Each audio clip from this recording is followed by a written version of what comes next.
Hi అండి, welcome to my channel MJ and JJ little world అండి. నా పేరు మాణిక్యం. ఈరోజు వీడియో ఏంటంటే శంకు పురుగుల గురించి అండి. ఇదివరకు శంకు పురుగులు ఉంటే అన్నీ పోయాయని నేను చూసుకోకుండా ఉంటా అనమాట. ఈ మధ్యలో ఏం చేశానంటే, మనం అసలు శంకు పురుగులు ఎలా వస్తాయంటే, ఇసుక కలుపుతాం కదండి, అందులో గుడ్లు ఉంటాయేమో అన్ని పార్ట్స్లో వేసేసాను. బాగా చక్కగా ఆకుకూరలు అన్నీ వస్తుంటే తీస్తున్నాను కదా. ఈ మధ్యలో చెట్లు కొన్ని చనిపోయాయి అన్నమాట. ఈ పాట్లో చెట్టు కూడా లేదండి, తీసేసాను. చనిపోయినాయి. ఎందుకు చనిపోతున్నాయని చూస్తే అన్నిట్లో శంకు పురుగులు ఫుల్ అయిపోయాయి అన్నమాట. ఎంతెంత పొడవు ఉన్నాయి ఒక్కొక్కటి. అవి కరెక్ట్గా ఈ కాండం ఉంటుంది కదా, ఇక్కడ ఇక్కడ ఇక్కడ ఎక్కేసి అది కూడా ఉదయాన్నే కనబడుతుంది. మళ్ళీ సాయంకాలం చల్లబుద్దులో ఇంక మిగతా ఎండలప్పుడంతా లోపలికి వెళ్ళిపోతాయి అనమాట. మట్టి లోపల ఉండి దాక్కుంటాయి అన్నమాట, మనకు కనిపించవు. లేదంటే చెట్లు మల్చింగ్ ఒకటి మల్చింగ్ వేసుకునే వాళ్ళు చూసుకుంటుండాలండి. లేకపోతే ఆ మల్చింగ్ కింద బాగా ఒక్కదానికి 10 చేసుకొని బాగా చక్కగా ఉంటాయి అన్నమాట. వాటి కింద వాటికి నీడ చల్లదనం ఉండాలి. వాటర్ వేస్తుంటాం కదా, వాటర్ కూడా ఎక్కువ పెట్టుకుంటే అలాంటివన్నీ పురుగులు ఇంకా వేరే వేరే కూడా ఉంటాయి. అవి కూడా బాగా ఎక్కువ అయిపోతుంది అనమాట. కొంచెం గ్యాప్ వదులుతూ వేసుకోవాలన్నమాట. ఇవి శంకు పురుగులు ఈ ఇసుక వల్ల వస్తాయి అనుకుంటున్నాను. నేను అన్ని పాట్స్లో అన్నీ తీసేసాను, చెట్లు అన్నీ తీసేసాను మొత్తం. ఒక్క దాంట్లో కూడా ఈ మల్చింగ్ లాగా ఇప్పుడు ఇలా ఆకులు పడతాయి కదా, ఎక్కడన్నా ఒకటి చిన్న బేబీ ఉన్నా కూడా దాని కింద ఉండిపోయి బాగా పెద్దగా అయిపోతుంది. గుడ్లు ఎక్కువ పెట్టేస్తాయి అనమాట. అంటే ఎక్కువ వాటిని వృద్ధి చేసుకుంటాయి పిల్లల్ని.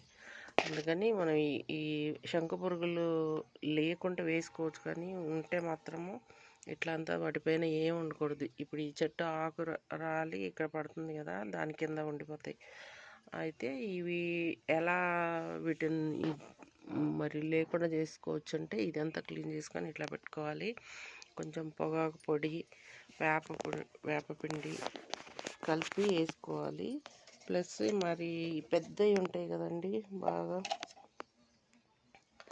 పెద్ద వాటికి మొత్తం అసలు ఇప్పుడు చూస్తే నా పార్ట్స్లలో అన్ని వాటి చిప్పలు షెల్లే ఉన్నాయి ఇంకా. అందుకే రోజు ఉదయాన్నే వచ్చి ఇంకా చెక్ చేసుకుంటా ఉంటాను. ఒక్కటి ఉన్నా కూడా మళ్ళీ అన్నీ ఫుల్గా ప్రబలిపోతాయి. ఇవి శంకు పురుగులు ఉంటే మాత్రం చెట్లు చాలా వరకు లాస్ అవుతామండి. మరి ఖరీదు పెట్టి కొనుక్కొచ్చుకొని మనము వాటిని రోజు ఎప్పుడు పెరుగుతాయా అని ఆశగా చూస్తుంటాము. ఇట్లా అయితే చాలా బాధేస్తుందండి. మన శంకు పురుగులనే కాదు, ఈ వాటర్కి మరి ఆ ఇసుకలో ఉండే ఎగ్స్ ఏమన్నా ఇదైతేమో వర్షాలు వచ్చేసరికి మనకు స్నేల్స్ కూడా ఎక్కువ అవుతాయి. కానీ అది ఎట్లా అంటే, ఈ తినే సోడా ఉంటుంది కదండి, ఇప్పుడు ఇక్కడ ఇలా ఉందంటే దానిపైన ఇట్లా మనం చెట్టుకి వేసుకోకూడదు. చెట్టుకి వేస్తే చెట్టు చనిపోతుంది.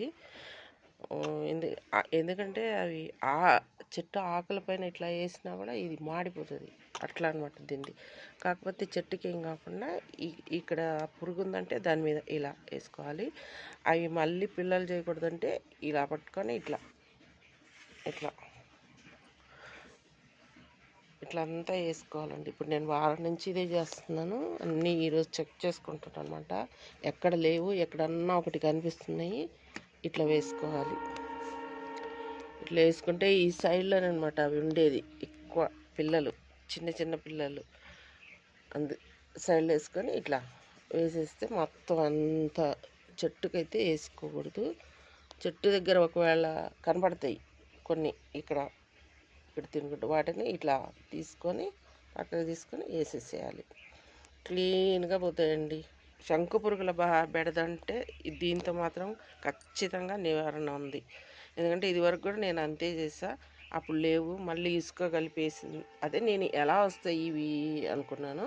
ఇసుకలో వాటి గుడ్లు వస్తాయేమో, అందుకు అవి ఎక్కువ వస్తాయి అన్నమాట.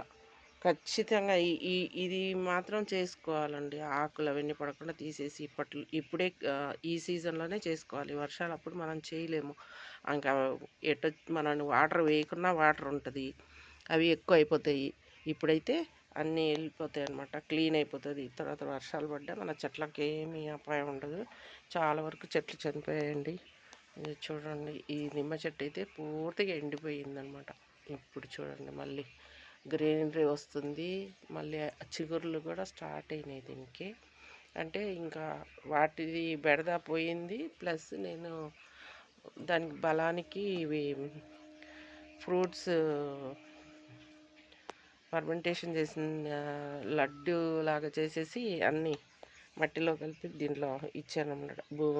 సైడ్లో తవ్వి అందులో అన్నిటికీ ఒక్కొక్కటి పెట్టా. అది కూడా వీడియో పెడతాను చూడండి, ఎలా చేసి పెట్టాను అనేది. ఇప్పుడైతే సేవ్ చేసుకోవాలనుకుంటే అందరూ చెక్ చేసుకొని చెట్లు ఈ మల్చింగ్లు అవన్నీ ఎండకు పెట్టి ఉంటాం కదా, వాటి వల్ల చెట్లకు మళ్ళీ శంకు పురుగులు ఇలాంటివి కూడా ఎక్కువైపోతాయి. వాటిని చూడండి, అయితే ఇప్పుడు వారం నుంచి రోజు ఉదయం సాయంకాలం చెక్ చేసుకోవడం, ఎక్కడన్నా ఒకటి ఉంటే దానిపైన కొంచెం సోడా పొడి వేయడం. ఇంక ఇప్పుడైతే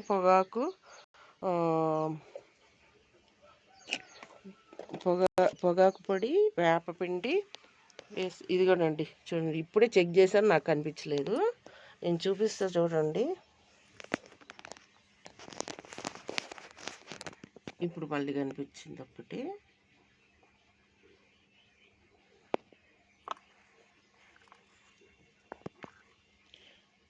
అదండి, అంతే, చనిపోతుంది అది, ఇంకా ఉండదు, ఒట్టి షెల్లే ఉంటుంది రేపటికి.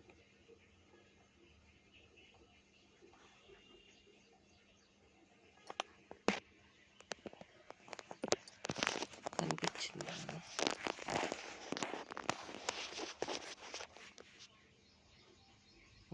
ఇదండి, ఇది పొడుచుకుంది, అంత నొరగలాగా వచ్చేస్తుంది, చచ్చిపోతుంది అది. రేపటికి ఖాళీ షెల్లే ఉంటుంది. ఇది ఇక్కడ కూడా ఒకటి ఇప్పుడే చెక్ చేశానండి నేను, నాకు కనిపించలేదు.